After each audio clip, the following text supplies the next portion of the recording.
Hello there. The UK Home Secretary Yvette has thrown the right wing of politics a bone, but it's a small one, and the only one they'll get.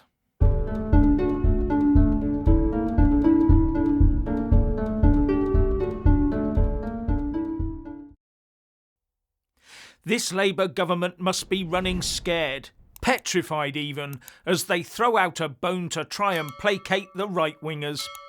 And that bone is that by the end of the year they will be providing the first detailed breakdown of criminal offences committed by foreign criminals awaiting deportation in the UK.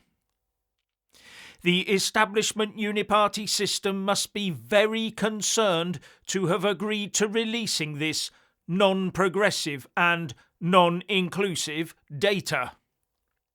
A couple of years ago, calling for this would have potentially led to the police rapping on your front door. So, we'll get an idea of the types of crimes and whether there is any linked foreign national connection amongst deportees. Now, for clarity, this is not a general crime to ethnicity dataset.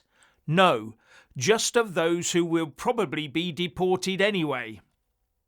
And it's not like we'll get the figures tomorrow.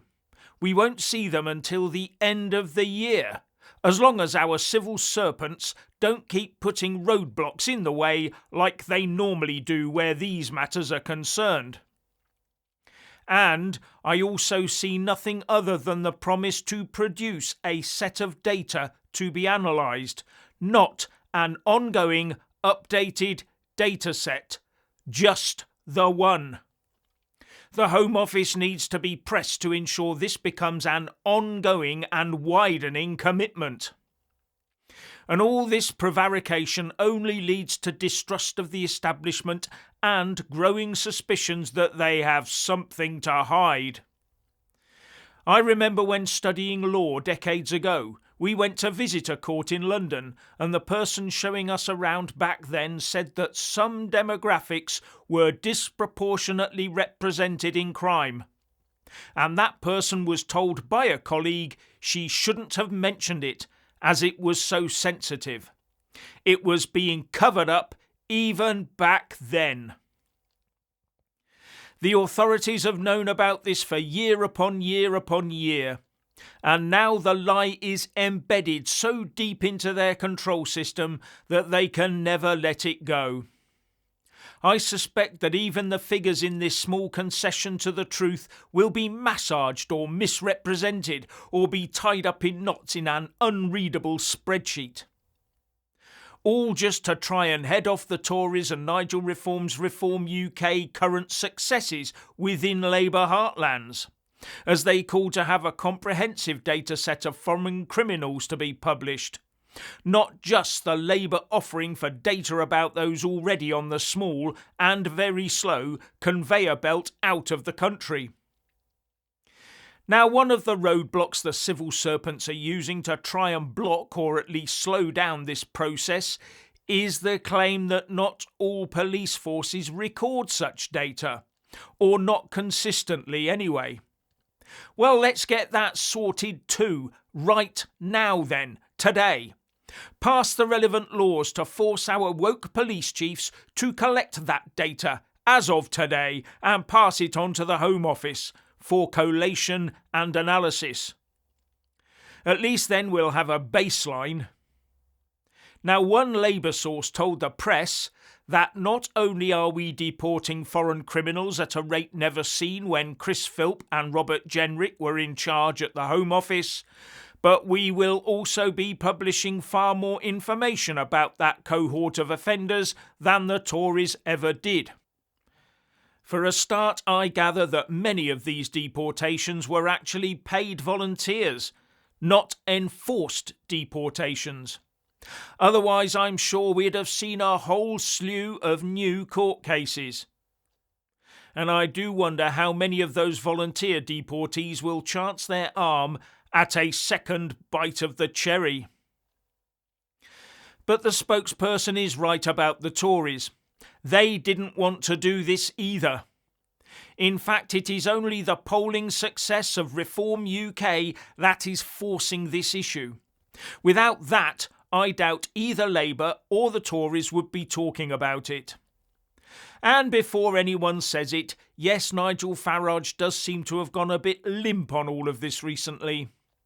In fact, Farage now seems to have changed his mind from mass immigration being the next big thing to calling net zero the next Brexit. Almost as if mass immigration had shrunk as a risk to the UK nation state in his view, despite the numbers inexorably trending upwards. Farage has also inexplicably got a Reform UK branch chairman within the ranks, Neville Watson, who, it is reported in The Guardian, says he personally supports economic reparations for the unimaginable wrong of slavery. A community activist with a background in social enterprise, youth work and SEND, Watson personally supports economic reparations for the unimaginable wrong of slavery. He said it had driven a deep-rooted and sometimes subconscious racism and left a deep, indelible mark on the lives of a people, says The Guardian report. Is this Reform UK capturing the centre ground that Nigel Farage talks about so much these days? And on this matter of reparations, I am 100% behind the succinct and evidence-based response used by Rupert Lowe MP to anyone calling for slavery reparations from the UK. Off, he said on X. Very succinct and to the point. And he appears to be in a single-figure number of politicians who have the backbone to tell it as it is. And on the matter of statistics and crime, Rupert Lowe has been one of those pushing hard for a crime nationality breakdown and said on X that a deadline of the end of April would be fairer than the end of the year. He also said on X, the next aim is to get a full nationality breakdown for those claiming universal credit and other benefits. Let's see who is living off the British taxpayer and where they have come from. That'll have the lefties up in arms, won't it? But I'm wondering if Yvette Cooper's watered-down response on crime stats is going to satisfy Rupert Lowe. Because it will only be collated from those foreign criminals who are living within communities and awaiting deportation, just under 20,000 people. So presumably not including those in detention or in prison. And with no assurances that this will become the norm to collect, collate and analyse data on an ongoing basis, this would therefore be a limited snapshot with a very limited useful life. Let's fervently hope that this is not the case. Finally, please like, subscribe and comment below, and a big shout out to our Patreon supporters, and thank you for watching.